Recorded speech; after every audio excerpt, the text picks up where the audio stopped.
Hello, my Ad Age Insiders. It's January 30th, and this week I have another great story for you. We're going to break down how brands can go viral in 2026. That includes how the definition of virality has changed compared to recent years, where consumers really don't want to see brands at all, the new emphasis on subcultures, and a whole lot more. So definitely keep watching to see it all. This is Ad Age Insider, where I'm taking you behind the scenes of the industry's biggest stories with the reporters who actually wrote them. I'm your host, Parker Heron. If you enjoy Ad Age Insider, please like this video and follow wherever you're watching. It is way too common for a brand to go to their agency and say, I want to go viral. Because virality today looks a lot different than it did even a few years ago, when a brand just had to stay up with the latest trend or make the most outrageous video possible. Now, algorithms are even more niche than they were, and social users are fractured across a lot more different platforms than they have in the past. You can't just copy and paste a past viral strategy and expect the same results.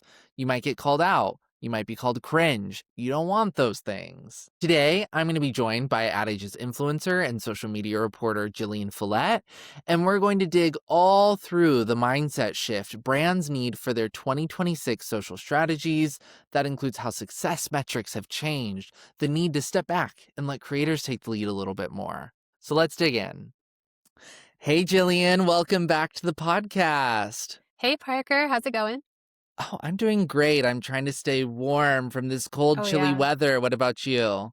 Same. I think I told you I haven't left my apartment in a couple of days, trying to stay warm, hibernating a little in the cold weather. Well, I'm glad to virtually get you out of the house and into our, Ad Age Insider listenership. We're just all hanging out here and excited to talk about going viral. Something Yeah. probably a lot of people want to do. hmm Yeah, it's been the sort of like the goal of social media marketing, like sort of for I think like a decade now. It's been like, make us go viral. We want to go viral. Exactly. So if you could actually make us go viral right now, like just keep that in mind while we're doing the Okay. podcast. I think this episode's gonna go viral. I think so too. And that is a great lead into my first question for you, which is probably the biggest picture question we could ask. Can you define what going viral means for brands right now? Yeah, I mean, I think the definition has definitely changed a lot since sort of like the days of the gold and white, blue and black dress. I don't know if you remember that moment where, yeah, Yes. And I'm trying to remember. I think I always saw the blue. I always saw the white and gold. So Oh my gosh, what does that say about us? We're enemies. personality test. Yeah. Yeah. But basically, like those types of moments where like a post or a brand like campaign is hitting every single person's feed, like really don't exist anymore because of how fragmented like the social media experience has become with algorithms personalizing what you see on your feed. Like I'm sure your feed looks very different from mine. So for brands today, going viral is more about kind of generating these moments where even if not the entire internet is like seeing the moment or seeing the campaign, like people are talking about it, engaging with it, creating content, like talking about a campaign, even if it is only sort of like one corner of the internet. So it's more about like the engagement than sheer view count and like how many social media feeds it's hitting, if that makes sense. That makes total sense. And it's really interesting. I mean, you bring up the dress. Yes. And in your story, you also brought up a couple other case studies like the ALS Ice Bucket Challenge, which is now over a decade old. I remember so that old. like it was yesterday. And a few other, Brat Summer you mentioned. Yes. We've all been seeing the 2016 throwback trend, which is much more recent. So are those moments totally going away, or is it just the way brands interact with them that's different? Yeah, I mean, the social media marketers I talked to said that like these moments aren't going to disappear necessarily, especially like with some of these moments like the 2016 trend or like even all the Taylor Swift related viral moments like her engagement to Travis Kelce, or her like latest album drop. Like all the brands sort of like piling onto these moments and kind of putting their twist on it. It's not as easy to go viral in that way as it used to be. I think maybe like 5 years ago, if a brand like kind of jumped on one of these moments, these viral moments, because fewer brands were doing it, it was much easier for them to kind of cut through and then themselves go viral for their reaction to that or the response to that. But now since like every brand is kind of taking that approach and social media is so saturated with brands kind of following the same playbook, going viral in that way is more difficult. While these like moments will continue to keep happening, like brands jumping on them isn't gonna kind of generate the same buzz as it might have a few years ago. Yeah, I imagine. And it's kind of the same way as like if you're a parent, by the time you hear about 6-7 is Yeah. over. No, I'm sure exactly. that applies to brands a bit too. Yeah, one marketer I talked to brought up the group 7 trend on TikTok, which I don't know if you heard about that, but No, that's too another old. example. That's another example of how everyone's feed is so different because people were calling that viral, and I definitely saw it, but I'm sure like you didn't see it, so you wouldn't have considered it like a viral moment. So it is No. really fractured. Yeah, I've never even heard of that.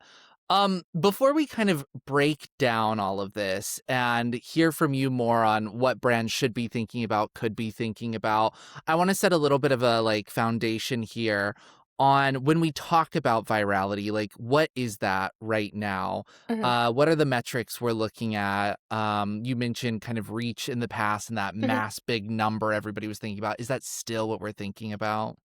Yeah, I mean, all the marketers I talked to did say that views are still sort of like the metric in terms of defining a viral moment, but the like shares, comments, like I think on Instagram it's like sends, like if you sent it in a DM, all those metrics that kind of indicate engagement or like further spread beyond sort of the post itself are like more and more critical. And I think yeah, like just view count itself is sort of technically the metric for whether something's gone viral, but all these other metrics tied to how far the posts went are more critical today than previously. Yeah, that's interesting. It's like kind of like we all understand what a view is, so maybe we lean on that. But Mhm. I really want to see like what's more meaningful than a view is someone engaging with me and actually like you said, maybe sharing it with a friend. Or Mhm. can you track how many people bookmark? That's what I do Yeah, when I'm scrolling. I bookmark things me to too. look at later. Yeah, and that indicates more like that you sort of engage with the post more than just like looking at it or it crossing your feed. Like that doesn't necessarily mean that like it resonated with you. It's just kind of something that showed up in front of you that you might have just scrolled past. Yeah.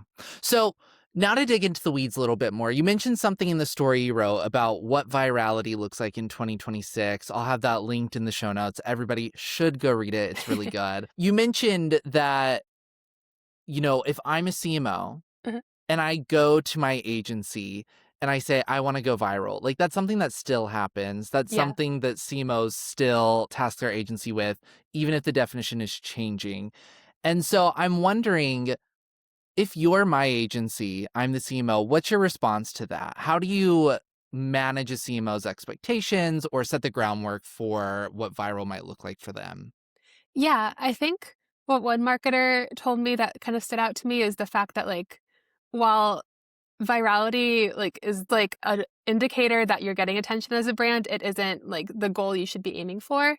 It's just sort of like another kind of metric for attention, I guess you would say. So I think obviously like whether something is like the threshold for virality differs from brand to brand. Like if you're a smaller like D2C brand with like I don't know 50,000 followers, like virality for you might look different for than a I don't know like a Pepsi that has like millions of followers. Virality is more today about like kind of creating a system that allows you to turn that attention you get from a single post into sort of like an ongoing like marketing machine that kind of Mm. will get you more and more attention, like more of that momentum. I think is more important for brands today than just sort of having that one hit wonder, I guess, on social media like that doesn't necessarily translate into value for a brand. Because again, so many brands are on social now and viral moments have become so much more ephemeral and like momentary that like it doesn't like give you as much cultural like staying power as it might have a few years back. Does that mean that brands have less control over virality with their creative? You mentioned like wanting to go beyond a single post. Mhm, Your article talks a lot about Duolingo, which I know like for many of us probably is a gold standard of like mhm. a brand that amassed a followership and people who really wanted to know what the owl was doing. Yeah. My feed, I get a lot of the Brita stuff, Yeah. and the silly songs they make. And it's not just like I got one, like I get them continuously. And they've done like that partnership with Pine Sol. And like I've seen how they've brought, I think we've talked about before, not on the podcast, but you and I in it, some of our events, the like lore aspect of Yeah. building an audience. Like, is that what you're talking about? Or is there something that's happening that goes beyond just the creative that I'm making myself as a marketer?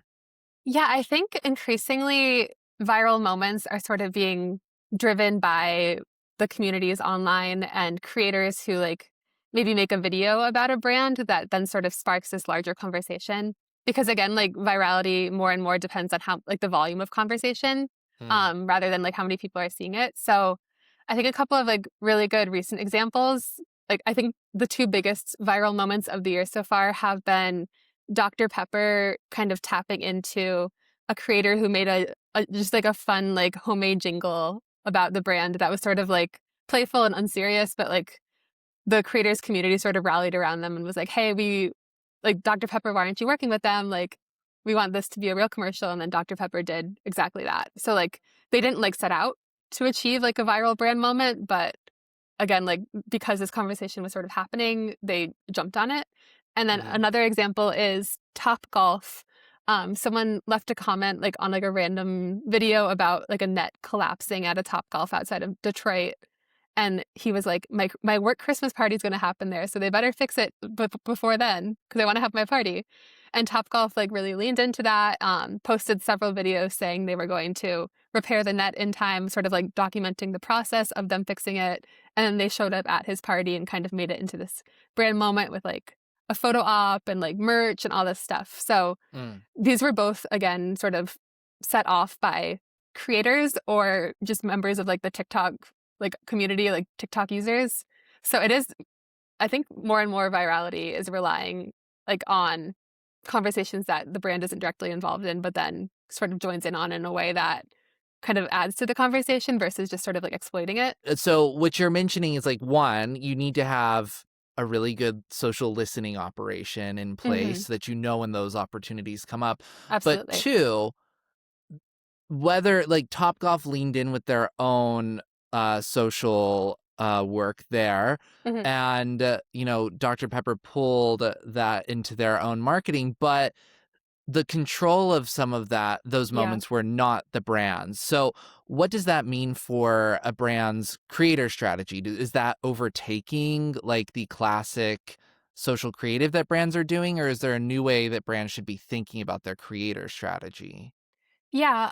One agency social media marketer actually told me that he doesn't think that brands can really go viral on their own anymore at this point. It really Mm. does rely on how they work with creators. So I think you have to be, as a brand, sort of willing to relinquish some of that control and kind of be more game to like play the creator's game, I guess, like kind of like finding a moment that you can kind of work with them, again, in a way that's sort of additive to the conversation.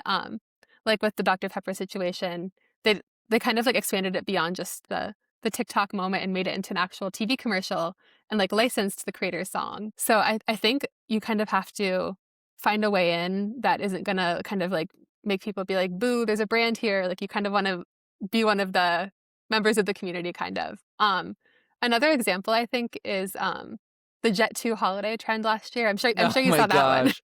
No, yes, I saw too much of it. Get it Yeah. out of here. Yeah. Because that was also like sort of just TikTok users generated that. Like it wasn't like Jet 2 was like, we're going to revive this commercial that the audio came from. It just kind of was more organic, but Mm. they kind of leaned into it. They did like I guess it was a TikTok challenge where people were sort of supposed to use an edited version of that audio to make a video and they were giving away some money. And it translated for them actually in their most recent earnings report into like an increase in ticket sales.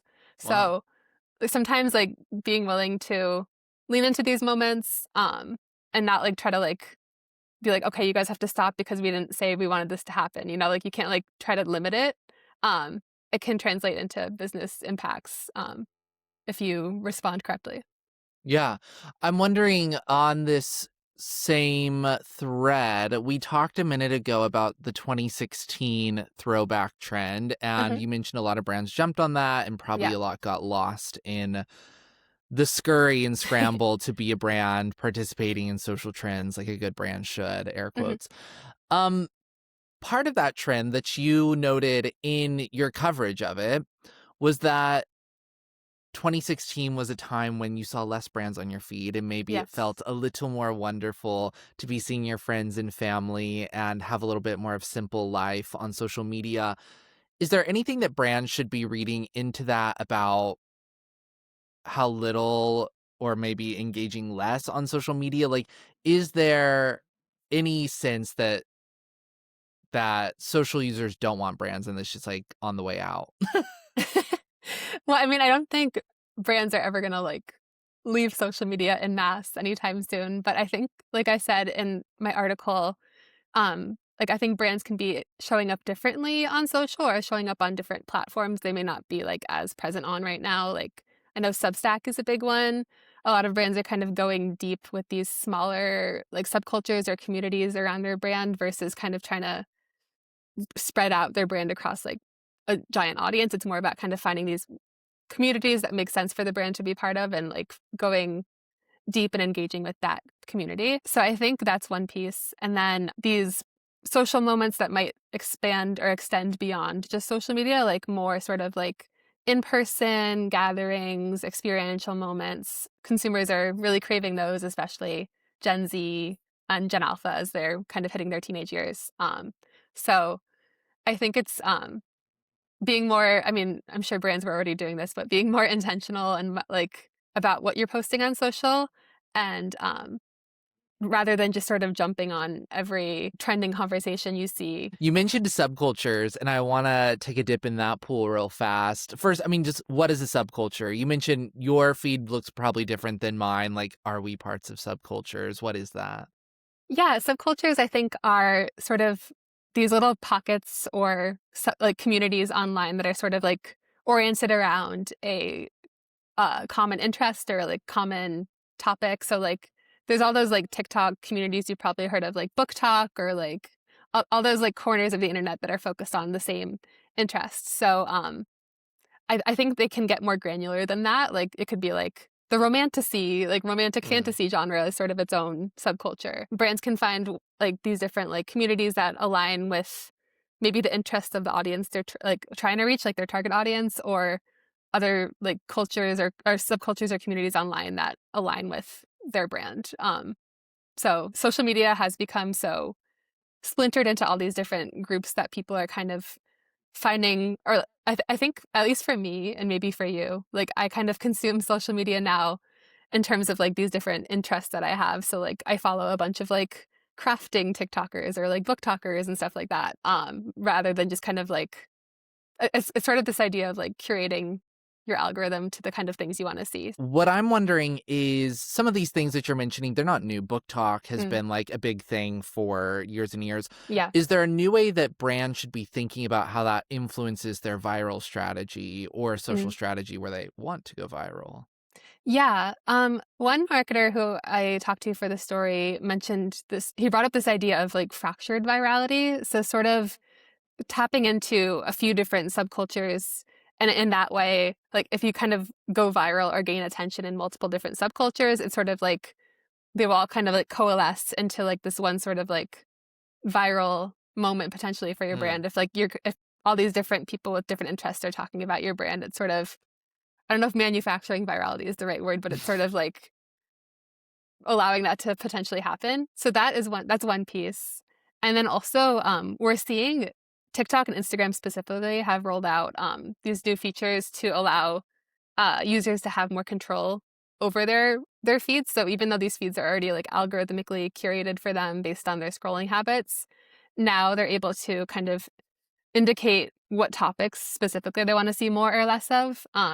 TikTok has like a sliding scale for like 10 overarching themes like sports, humor, some different categories like that. And Instagram's feature that I think they rolled out in the US in December is it can get super, super fine details. So like one marketer I talked to brought up like racket sports, and then you can get really niche. You can do like squash, pickleball. Like you can get super deep there. So as it gets sort of like more in the weeds, like brands kind of have to find which of these communities make sense, and then as like they kind of show up in all these different pockets, it could lead to this like additive, or not additive, but it can lead to this effect where they're Cumulative. cumulative. Yes, that's the word. Mhm. Yeah, it can Yeah. lead to that effect. Does that change how I, as a marketer, think about platforms? Like, if I'm going all in on subcultures, does that change the way I would traditionally think about like a platform strategy where I'm, strategizing for TikTok or Mhm. Instagram or YouTube, and more like, do these subcultures transcend platforms and change the way that I'm talking to these people? Mm. Yeah, I think it's increasingly important if you want to kind of be part of one of these subcultures, or like kind of fit in, quote unquote. You kind of have to be leveraging the same sort of language and like visual like trends and things like that, so your posts kind of fit in or like appeal and resonate to those groups. So like it's almost like you have to kind of like be like a cultural anthropologist almost, and like really like like see what people are saying, how they're saying it, and then sort of try to replicate that in your social content. Um, so if you're trying to target, I don't know, like gamers, like you're gonna have to kind of like find the references that they know, and like the language and slang that they use, and kind of add that to your posts. So it's even more important, instead of just like using that like brand voice, an overarching brand voice, you kind of have to be willing to experiment a little, and find these different ways in by sort of like being one of the members of the community almost. After reporting this story, is there one major thing that you heard marketers need to change their mindset about? Like, to be viral, to be successful in social, start doing X thing that maybe you don't want to do, or maybe you don't know you need to do? Hmm, good question. I think like the main point I think I heard multiple marketers bring up is this idea of like creating social posts or social campaigns with like shareability at the forefront. Like really creating things that are designed to kind of get people making UGC, get people talking, and sharing it in their group chats, like, or in their online communities, which is another way into like an online community, like creating something that might be shared among members of it. I actually talked to Zaria Parvez, who used to be at Duolingo, and kind of like you brought up their sort of viral strategy. She was sort of the architect of that. Now she's at DoorDash doing their social content, and it her approach is sort of different there. She brought up this example of there was like a UFC. I don't know much about UFC, but there was some Me sort of neither. UFC match or tournament or something in November, and they had this one creator who kind of attends all these matches and will go up into the ring after the match to like talk to the fighters. They had him just like carry a DoorDash bag that was empty into the ring, with the goal of having a bunch of people like take pictures of it, like screenshots, and like sharing it and being like, why does he have a DoorDash bag? So sort of like kind of Hmm. prompting that A conversation. mystery. Yeah. So I think that type of approach versus just like, we're gonna make these individual posts about how, I don't know, like versus just like kind of making posts for your brand's channels specifically, like kind of trying to show up in different places, like generate this big buzz, is sort of the way to virality now. Interesting. I think that is such a good note to end us out on. Jillian, thank you so much. My brain has expanded and I feel better now. So thank you for joining today. Yeah, thank you for having me. I hope you found that conversation as thrilling as I did. And if you liked it, please like this video and follow Ad Age wherever you're watching. If you have a topic that you want me to dig into with other Ad Age reporters, you can email me at aapodcast@adage.com or send me a DM on LinkedIn. Thank you to Gillian Follett, and thank you for listening. I'm Parker Heron, and this is Ad Age Insider. Enjoy your day.